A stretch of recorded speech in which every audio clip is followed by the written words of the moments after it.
تم پر مرا ہوا جانور اور بہتا لہو اور سور کا گوشت اور جس چیز پر اللہ کے سوا کسی اور کا نام پکارا جائے اور جو جانور گلا گھٹ کر مر جائے اور جو چوٹ لگ کر مر جائے اور جو گر کر مر جائے اور جو سینگ لگ کر مر جائے، یہ سب حرام ہیں،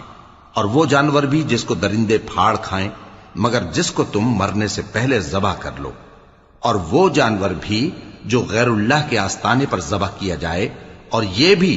کہ پانسوں سے قسمت معلوم کرو، یہ سب گناہ کے کام ہیں۔